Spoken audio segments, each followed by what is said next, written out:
Well, so I've got a new mic, and I'm not entirely sure how well the audio is going to sound on this. Truth be told, I'm not very technically minded, believe it or not. Um, and I've got my recording software set up, and it's not even showing the section where, normally when I would speak into my old mic, there's a wee bar that shows the sort of fluctuations of the volume level, which would give me an indication as to, well, my mic's working. So I've tried this a few times, and I've stopped and I've started, and I've played back the clip, and my mic can be heard, but it's leaving me somewhat uncomfortable not being able to see that. Anyway, that said,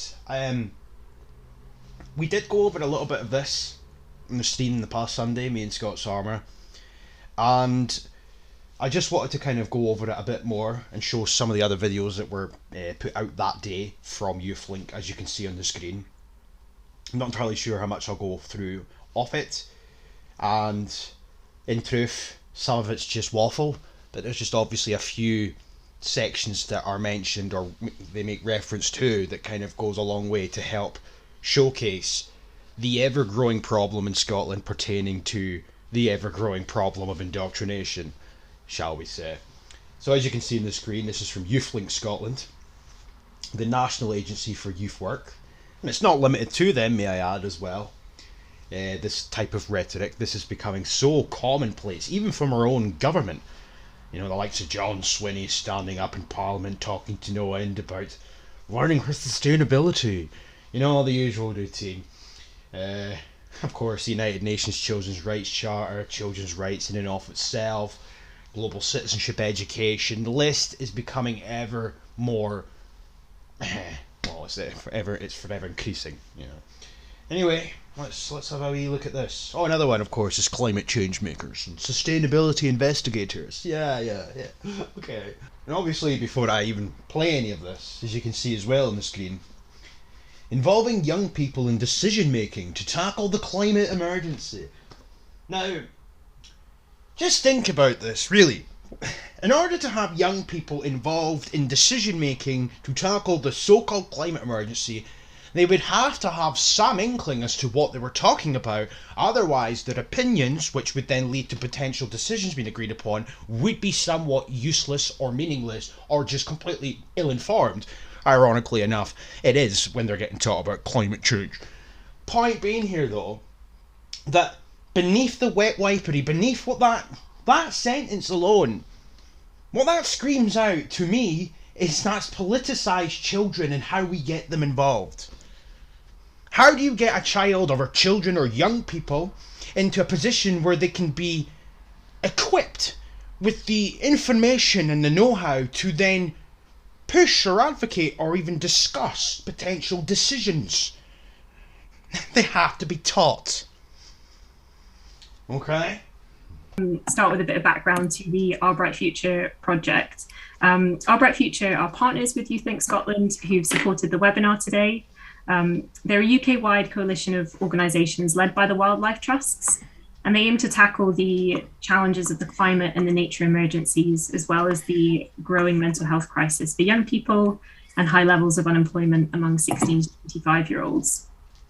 And the Our Bright Future programme runs 31 individual projects across the UK, and they've engaged with over 100,000 young people, aiming to get young people out in nature, learn new skills, protecting our environment and feeling the mental health benefits of the work that they're doing as well. And the projects are all youth-led, and they focus primarily on 3 asks. So the first ask is all around learning in and about nature. Their second ask is supporting young people to get into green jobs. And the third ask is for young people to be heard and play an active role in society. And today's web. All this talk of young people being heard, and it's derivative of the United Nations Children's Rights Charter, which does get a mention in one of these videos, because as I say, there's quite a few videos. But one of the rights that's soon to be enshrined into Scots law via the United Nations Children's Rights Charter is a right to be listened to and taken seriously when it comes to decision making. But again, it kind of goes back to my point initially, pertaining to what would be the point of having kids young people in general, being involved in any capacity pertaining to decision making unless they had the know-how and the knowledge, etc., to be able to add anything of value. If that's not what's going on here, then the alternative would be that you're just going to effectively allow teenagers and children to come away with the most nonsensical suggestions because they have no actual understanding of what subject matter at hand they're actually making suggestions for, or to quell problem-wise. That's not what's going on here. They're propagandizing children. That is most self-evident. That is so obvious that that's what's going on here. And then when they get into a position where they become concerned, whether that be via the climate anxiety as they classify it as, or whether that be because of the politicization that's taking place in schools, where they feel that they want to get involved somehow because effectively it's grooming them to become political activists, and some of them have become political activists, hence the continuous protests that took place over the course of, was it 2020 or 2019, before Nicola Finlips declared the climate emergency, all the kids out protesting, the climate strikes across the country. That is all predicated, or it comes off the back of what they've been taught in school, alongside media propaganda and the politicians, of course, all parroting and singing from the same hymn sheet. But the point remains here that if these children had no concept of what was being discussed, then their opinions would be absolutely meaningless. So the Trojan horse here, of course, is the fact that when they talk about allowing these people to have an active role and to be heard, etc., there's a purpose behind that, because they'll say the right things. Put it this way, on top of what I've just said there, do you really think that when it comes to political decision making, etc., that the likes of John Swinney and Nicola Finlips would sit down with their yearly cabinet meeting, which they do once a year with children and teenagers? Do you really think they would sit down and listen to a bunch of climate change deniers? No, of course not. No, that would be an indication that the education wasn't really working too well. But they just wouldn't do that. No, they sit in rooms for little equivalent of echo chambers. Anyway, I need to continue here because that's me rambling, but this stuff just infuriates me because of how patently obvious of what's going on here.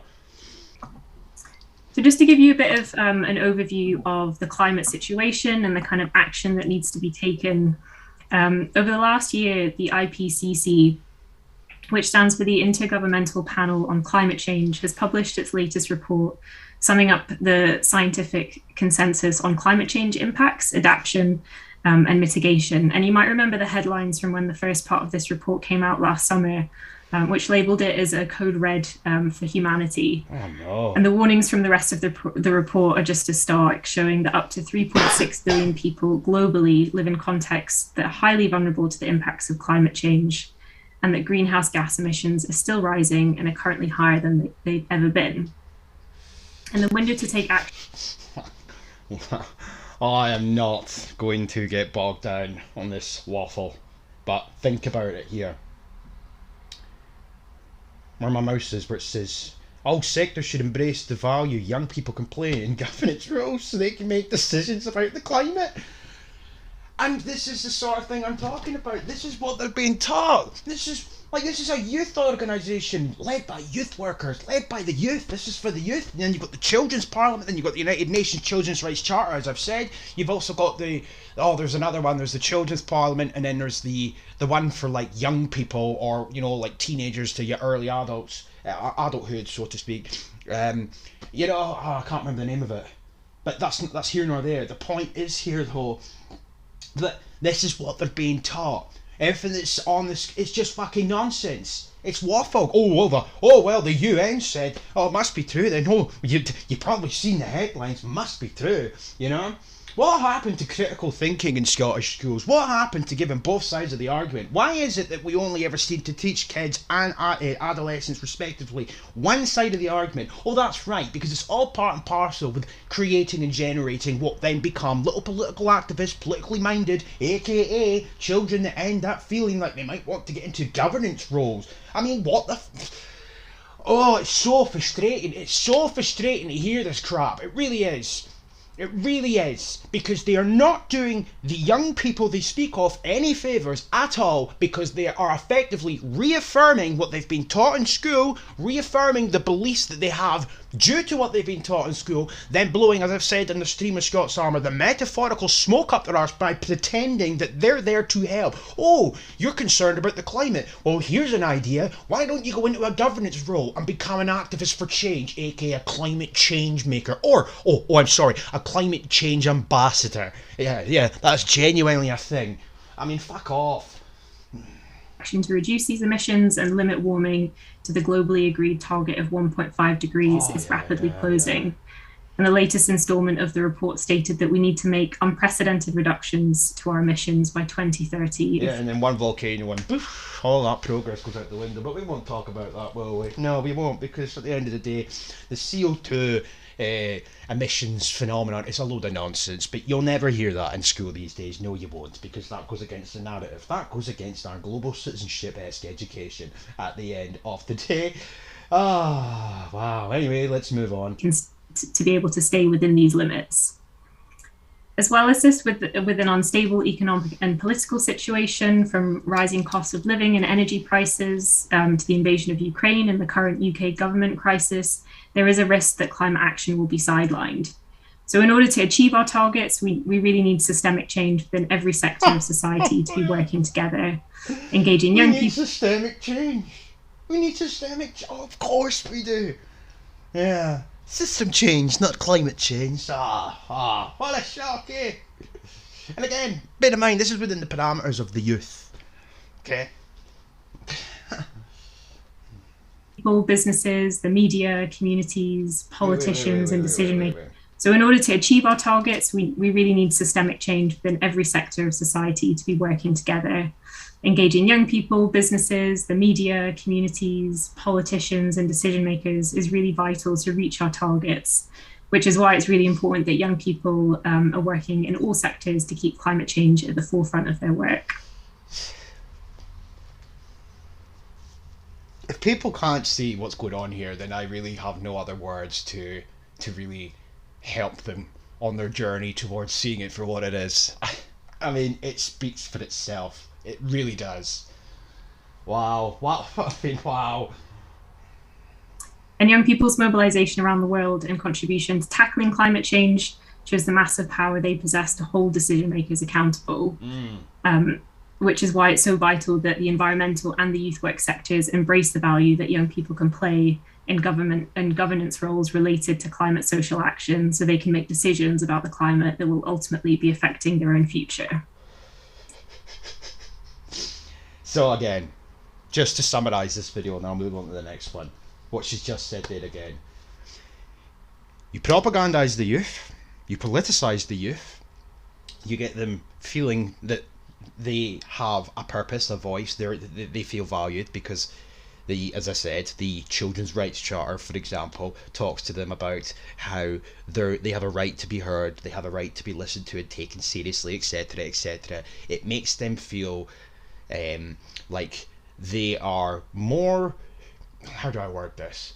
It's children should be seen and not heard is effectively what I'm trying to say, but I was trying to go a more sophisticated route of doing it, but that's the case. But what they're doing here is they are exploiting the anxiety that comes from kids who believe their future is hanging by a thread. They also exploit, and bear in mind the education, it's premeditation, because they get taught about climate change, they get taught about ways that they could potentially rectify the problems that come from alleged climate change, such as system change, for example, but not limited to, such as stop eating dairy, consuming dairy, and stop eating meat, start driving cars. So, but when the kids say it, and then you hear this rhetoric like, and the children have the power, they have the power to influence change. Do you really think big business, do you really think the likes of the Tory party, or Nicola Thin-Lips, the WEF, the UN, the EU, irrespective, Donald Trump, Joe Biden, do you really think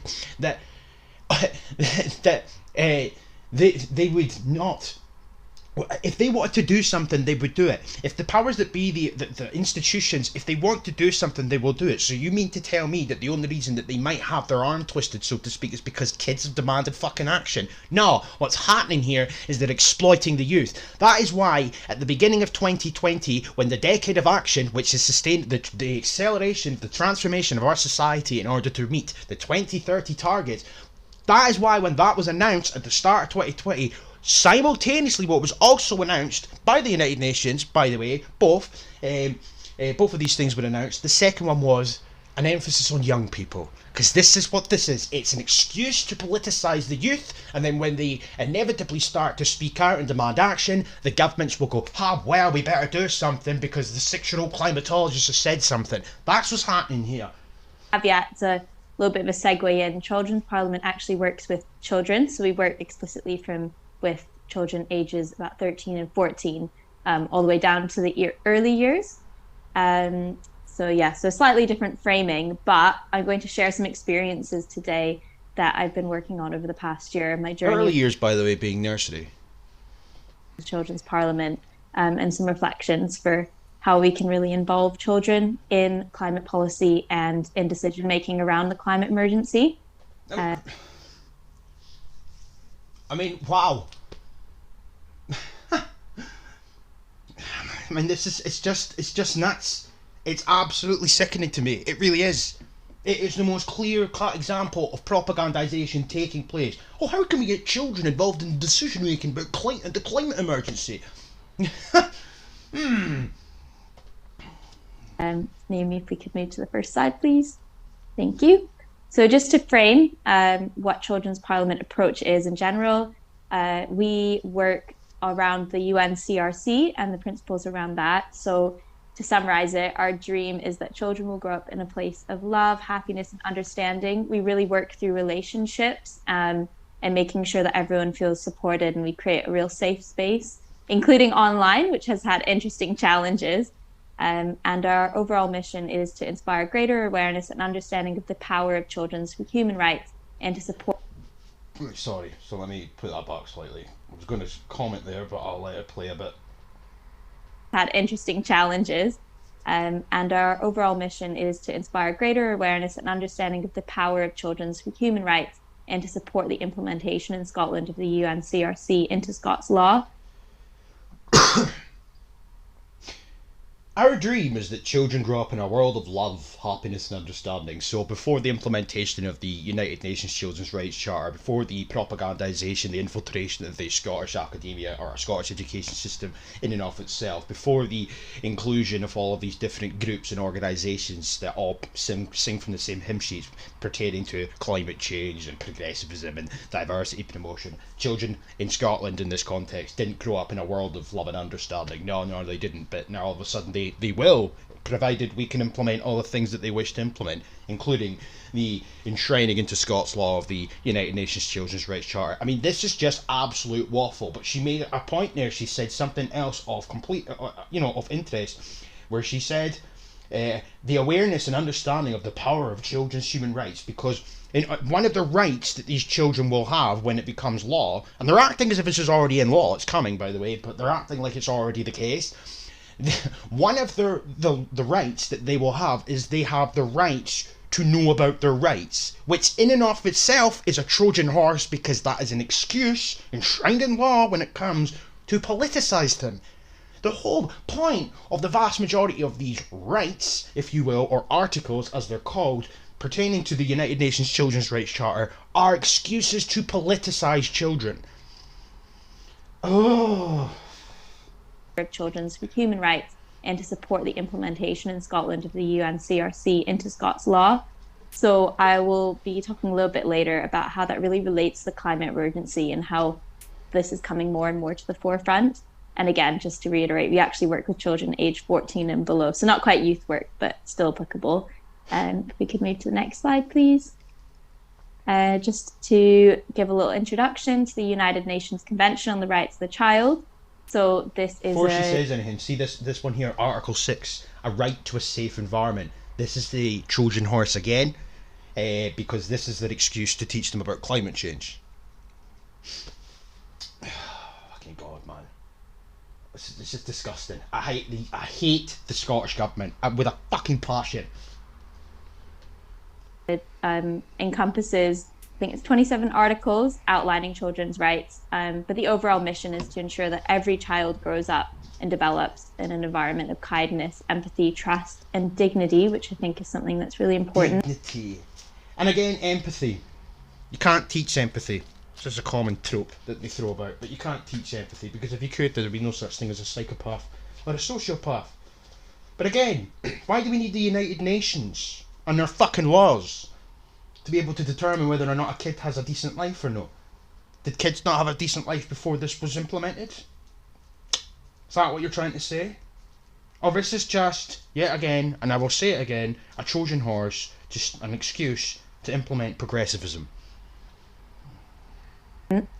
And two articles I'm going to focus on today that, for me and in general, I think help frame the concept of the climate emergency being interlinked with children's rights, are Articles 6 and 12. And I've just summarized them here. I've not used the exact UN language, which can be found online. But Article 6 talks about children's rights to develop and grow up in a safe environment.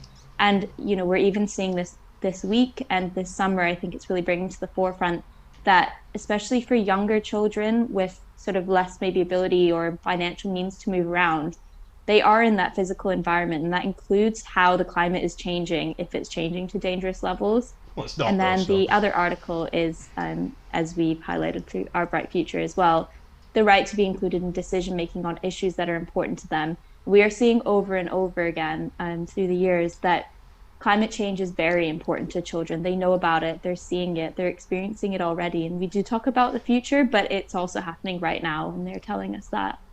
And we can move to the next slide. Propaganda. And we approach everything through rights-based practice. So I'm going to be talking today about an example of this. Our hope and dream is that this can apply to many other situations, but we have just finished off being part of Scotland's Climate Assembly. So we facilitated the participation of over 100 children in Scotland's Climate Assembly, which was a decision-making body of citizens, a citizens' assembly that was put together following Scotland's Climate Act in 2019. And these children were actually the youngest children in the world to have participated in a climate citizens' assembly. So this was the first time that this happened around the world that we know of. So it was quite powerful, and it's quite powerful. I mean, this is nothing against the kids at all. They've been led to believe that their voices matter, and they obviously are too young and too naive to really understand that they are being exploited. They're absolutely being exploited. I mean, how would any of these kids, look at the ages of the kids you can see in the screen just now, how would any of them know about any of the intrinsic details about climatology? You know? How would any of them know that at that age? And why should they know anything about it at that age? Oh, because it's their right, you know, it's their future. I mean, that's just bollocks. All this talk of letting kids have happy and fulfilled lives, full of love, yada yada yada. And the irony being, of course, that the things that they're doing contradicts that in its entirety. Because you're politicising children. Fucking disgusting, it really is. The most grotesque thing. Thank you. I wanted to open up with a quote because I think, as I mentioned before, we do work from a rights-based approach. So part of it is getting children into these spaces around decision-making, but it's also about a process and a journey. Especially during COVID, we were with the same group of children for 1.5 years over lockdown. We really built relationships and got to know each other over Zoom. So everything we draw upon tries to be quite quote-based and coming very much from the children, from an ethos perspective, but also because we built those relationships. And I think it was really special, especially for the younger children, to see their quotes and their ideas feeding directly into international and national decision-making spaces around the climate emergency. And just to... Anyway, being in the Children's Parliament and Climate Assembly has opened up lots of new perspectives for me, because I didn't really know about climate change before. And I've learnt so much. I think other adults and people also know that, because we're doing this in the Children's Parliament. Children do care about climate change, from a 12-year-old from West Lothian. I mean, I don't really know how else I can spell this out. I could sit here all day and repeat myself over and over and over again, but the fundamental issue here is that this is the most clear-cut example of politicisation, and it's coming, for the most part, from the United Nations Children's Rights Charter, not limited to, of course, the SNP are fucking equally as complicit, as grotesque as they are, but this, right there, if a young person was maybe thinking about entering into the kind of youth governance world and sort of wanted to be involved in the sort of policy and decision-making process, where's a good place to start? Where would a young person go to? Who could they reach out to? How could they get involved in that process? Feel free to, does anyone want to take that one first? Should we go to Sophia first? You're top of the screen for me. Sure. So my answer will probably be slightly different, just because we do work with children under the age of 14. But I think this ties in a little bit to the concept of rights and responsibilities. So we frame everything as children's rights, and one of children's rights is to have their voices heard and be involved in decision making. But that's quite inaccessible to, I would say, most children, if not all children, in terms of like the voting age and access to these sorts of structures. So it's really part of our job in Scotland as part of the incorporation of the UNCRC to make these opportunities really obvious and to embed them. So they can't be sort of special one-off, even like applications. They should be available and supported for every child to have access to. So it's not a very tangible answer, but it's something that needs to be worked towards, and it needs to come from adults' responsibility, embedding it into children's everyday lives. And there you have it, folks. Don't want this video to get too long, but I mean, I've covered this before, the United Nations Children's Rights Charter. I've shown clips of children advocating for it to become enshrined into law. I've shown clips before of Sturgeon and John Swinney, etc., meeting with children and young people to talk about the issues of the day that are important to them. I've shown before in videos some of the cabinet meetings that take place annually between the Children's Parliament, or just children in general and young people, with members of the SNP. Some of the most notable concerns that they had over the years was anti-racist education, climate change, gender neutral promotion, or you know, tackling the misogyny and whatnot. These are the sort of things that these kids put forth to the government. The government sit there and nod their heads, pretending that they give a fuck what's been said. And the reality of the matter is, though, these kids say exactly what the government want them to say, because it's all part of the larger picture, the agenda at play here, which our government signed us up to, which is Agenda 2030, which is why learning for sustainability and the United Nations Children's Rights Charter, and of course global citizenship education as well as climate change education, are all so intrinsic to every facet of Scottish academia at this point. So if anybody ever fucking says, oh, Nicola Sturgeon's an artist, no, she's no. Look what they're doing to your kids.